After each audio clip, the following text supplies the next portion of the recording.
everyone. Welcome to a brand new episode of Coming Distractions brought to you by the Nerdpocalypse podcast. I'm your host, Jay. I'm here with my co-host, Carrie. What's up? All right, guys, we're back. This time we're going to talk about Monster Hunter. Carrie, you rented out a whole ass theater with your friends. I did. I am sorry I missed this. To watch Monster Hunter. Yeah, I did it was like $150 for a whole theater for Monster Hunter. So I was how many of you were in this theater? It was like a dozen of us. Okay, that's not bad. Yeah. That's not bad. All right. So this was your birthday gift to yourself. So it was my husband paid for the theater, so it was his birthday gift to me. But also he's also a big Monster Hunter fan, so it was our birthday gift to us. Yes. That poor man. Okay, so this is obviously based on the Capcom game that is probably running in the background of your computer right now. Not quite, but I have my Nerd Gigante hoodie on. I got all my Monster Hunter stuff behind me. Okay, I have 470 hours in Monster Hunter World. All right, so you are, by all accounts, an expert. So what you say about how this movie works with the game, as far as being a translation of the game, is really going to matter. This is directed by Paul W.S. Anderson, who directed those Resident Evil movies, amongst many, many bad movies over the course of his career. He has one good movie, in my opinion, Event Horizon, and which is terrifying. It's a fucking terrifying movie. And this is, of course, starring his wife, Milla Jovovich, in the title role. So that's all I know about this movie besides the madness of the trailer. So give people the rundown of what the film is about. Okay, cool. So basically, Milla Jovovich plays Artemis, who is a U.S. Army Ranger and a member of some like UN military team. And the movie opens and they're like, Bravo team went missing. We are investigating what happened to Bravo team. So it's her and like a squad of other dudes. So that's where you get fucking T.I. and Megan Good and Diego Boneta and like all the other like army douche clowns that you saw in the trailer, right? And like they're like, oh, the tracks just like disappear. And then like this weird storm comes over and like lights up all of these things on the ground, and they get transported into the new world, which is the world of Monster Hunter. Convenient. And like immediately they get fucked on by a Black Diablos. And literally everybody except Milla Jovovich is dead in the first like 15-20 minutes of the movie. Good. That's exactly what I wanted. Yeah. So it's like, all right, cool. They get absolutely fucked on by a Black Diablos. And I think it's worth noting, by the way, because they just call it, they're like, oh, Diablos. I'm like, it's a Black Diablos, which is a subspecies. And she's more aggressive, and she's aggressive because it's a female Diablos that's in heat. And she's just like angry and horny and like destroying everything in her way. So I'm a little mad that they did not make that differentiation. But Milla Jovovich, they encounter the Black Diablos, and they encounter then like a swarm of spider creature called Nerscylla, which are like super fucking gross. And like basically everyone who didn't get impaled by the Diablos gets like poisoned to death by the Nerscylla, except for Artemis, and she claws her way out of the nest and is rescued by Tony Jaa, who plays a character basically just known as the Hunter. You don't actually ever learn his name. He is styled after the character known as the Field Team Leader from Monster Hunter World. They fight. They have an extended fight scene that's just them fighting each other. Yeah, you got to show off Tony Jaa's skills. Like that dude is an amazing. Like I get that. I'm sure he's like contractually obligated to do like 12 different variations of a spin kick per movie that he's in. Yeah, pay that man. Pay that man what he's worth. The fight scene is fine, but it's also like, why is this in it? Why is this happening in Monster Hunter? You don't fight other hunters in Monster Hunter. But agree to disagree. Tony Jaa's character is from the New World and does not speak English. I did think it was kind of cool that they use the in-game language. There's like a Monster Hunter language. Oh, that's cool. So there's this language barrier, and that's why they don't immediately like get on. Like Right. They eventually team up, and the hunter explains to Artemis that in order for them to like get across this big sort of sea of sand, they have to kill the Black Diablos. And he's like, Nersilla, Diablos. Oh. So it's like, and that's how the game works, right? Like in the game, you fight monsters to craft weapons of different elemental subtypes and whatnot that are then more effective against other monsters. Yeah, Nersilla it's Mega Man syndrome, right? Yeah, that's basically it. It's like Nersilla has a sleeping poison. Right. And so they are able to craft arrows out of Nersilla's poison to then help be more effective against the Black Diablos, which they are eventually able to kill. And that takes up like 2/3 of the movie. Yeah. And then they finally get around to being like, okay, we have to get Artemis home, right? So there's like a portal at a sky tower. So spoilers, by the way, because who cares? Spoilers. I like, who gives a shit, right? Like the plot is like one ply, right? Like very, very thin. Right. So they're like, all right, cool. We're gonna go to the sky tower. They meet the Admiral, who is played by Ron Perlman, in a terrible wig. And a terrible wig. He does not look good. Jesus. It's not like they were like, oh, Ron Perlman's going to be the Admiral, and I was like, neat. And then they just styled it very badly. They have to fight a Rathalos. The Rathalos is like the big bad in this movie, but the Rathalos does not get nearly enough screen time, which sucks because Rathalos is like the flagship. Yo, whoa. I'm looking up pictures of Ron Perlman in this movie. No, what is going on? Did they give him that like cloud strife hair? Yeah. Oh my God. Wow. I'm sorry. Go ahead. Wow. Yeah. Basically, they have to fight off the Rathalos to access the portal back to the real world. And it's an extended fight scene against like a really funkin' big Rathalos. They call it a greater Rathalos. How was the CGI in this? Because I thought the monsters look great. I was going to say, because the trailers, like, that was the thing. I mean, look, the plot was as obvious as anything. The plot is stupid. It's very stupid. But it was obvious from the trailer what the plot was, right? It's like, kill monster, go home. Right? I feel like it's worth saying for the sake of reviewing the film as a whole, that the film ends unresolved.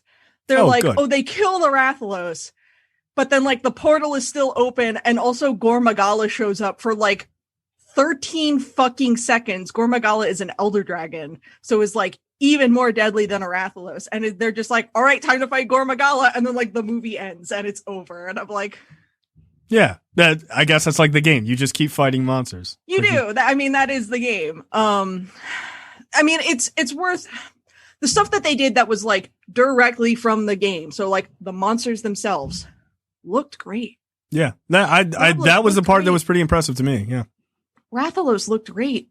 It looked real. It didn't look fucking cartoony, super CGI'd or anything. It looked like it had real weight to it. Yeah. Yeah.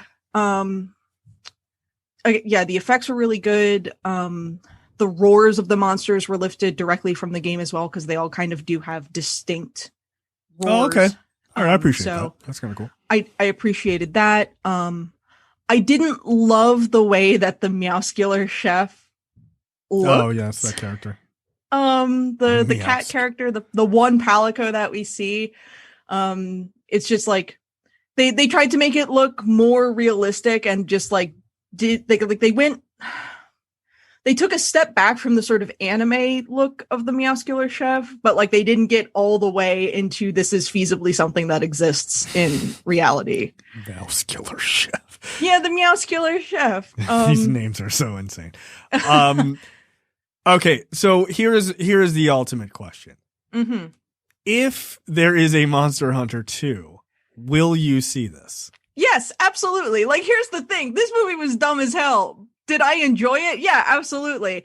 I don't know that I would recommend this to someone who hasn't played any of the games. Okay, that was gonna be my next question. Yeah, because it's like you're seeing quick cameos of characters from the game as well. Like we get to see the handler, we get to see the excitable A-lister, we get to see the serious handler, and they're all like, the costumes are like perfect. They're so fucking good. Like Ron Perlman's terrible anime wig aside, like the rest of his outfit is really good. Yeah, I'm looking at sort of a comparison of what he looks like versus the character. Yeah, it works. Good. Yeah, it works. Tony Jaa's character especially was like spot on. Yeah, that looks the pretty weapons good, not quite as like super cartoony, like I am wielding a sword as big as my entire fucking body and then some, but like still like a big fucking sword made out of a dragon bone, right? Right. Look, if you don't like Monster Hunter, there's going to be a lot of moments in this that are like specific call outs to little things that happen in the games, like the barbecue spit roast scene and stuff like that you're not going to appreciate at all. Right. That being said, you know, if you like a dumb action movie where you fight big stupid monsters, and also Milla Jovovich and Tony Jaa have like extended hand-to-hand combat. Okay. Less so, but yeah, sure. Like, it is by no means something I would say this was a good movie. Like, no, it was not a good movie. Was I entertained as a fan of the franchise? Yeah, absolutely. Yeah, this feels like, again, it's like if you are a fan of Warcraft, that you probably enjoyed that movie much more than people who either never played the game, which is weird, or just weren't into like all the like details, the deep lore, right? All the deep like lore that, of it. yeah. So yeah, I get that, and my guess is, I don't think this is going to do well in theaters for fucking obvious reasons, but I do think that there's probably, I mean, they probably paid $0.50 to make it. I wouldn't be surprised if you get a number of these.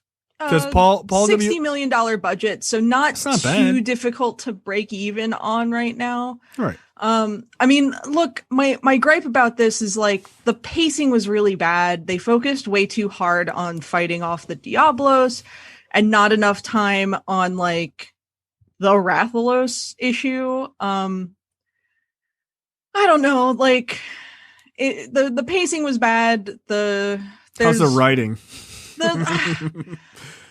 Sometimes I like writing is there to speak of, you know. Sometimes I like to ask questions that I already know the answers.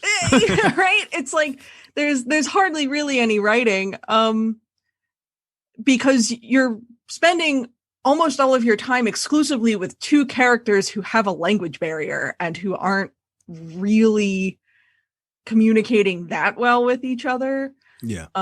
Because in order to pull things off like that, like two characters who have language barrier, that takes real writing, right? Like besides the one character that doesn't speak the language of the audience, like taking a stick in the sand and drawing shit. Because that's like the classic way that characters interact.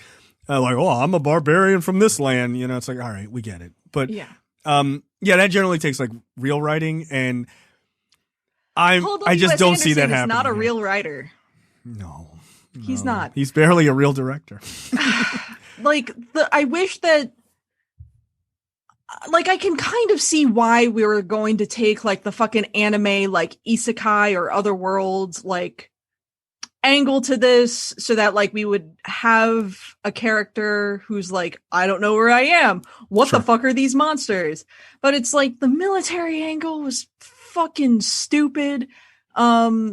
Artemis has like a ring, like what's obviously a wedding ring in like an Altoid box that she has with her, and she like kisses the ring a couple of times. That's her whole emotional backstory. We don't get anything else other than that. That feels like a Milla Jovovich level of like emotional baggage that she'll bring to a role. So that's about right.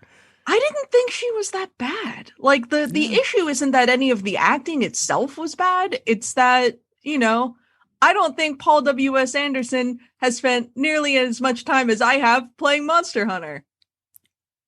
That is undoubtedly true. I would love for him to respond and be like, actually, I've put 600 hours in it. Go for it. Right. Show me your playtime on Monster Hunter Worlds. Yes. Paul W.S. Anderson. Yeah, look, don't talk shit. He might come out and be like, look, here it is. Boom. Here's a screenshot. Like, then you're embarrassed. I mean, it's tough because like Monster Hunter as a game is not exactly known for its plot. You know, right, it's a game where you hunt monsters, and it's one of these games where it's basically, oops, all bosses. Right. They told you the plot of the game in the title. Like, right. You hunt monsters. Right, it's not that hard. That's the game. That's the whole game. Yeah. So look, there is something to be said about movies like this that are clearly one note, and especially this is like one of those. Like, this is why video games adapted to movies don't work. Like, nah, this movie doesn't have a plot. Like, the game doesn't have a plot. Right. But, yeah, I will say the visual effects looked really good. Yeah. This feels like a movie that I would turn on if I cannot find anything, I don't want to think about anything, and I'm folding laundry. Like, that's what this feels like to me. I mean, for me, it's like it's a step above a folding laundry movie. Like, I would sit and watch this again sometime, probably, just because, like, the monster hunts themselves were like well executed. Yeah. And in line with how they work in the game. So all right. Well, there you go. If you got to give it a score, Karen. It's like a 2. Like, it's not awful. It's a dumb action movie where they fight big monsters. I don't know what more you want. Yeah, there you go. Like, I feel like if you go to see this movie, you know what you're coming for, right? Like, you're not going for Citizen Kane by any means. Here's what I'll say. I will watch Monster Hunter again before I watch Citizen Kane again. All right, that's fair. I mean, it's two wildly different movies.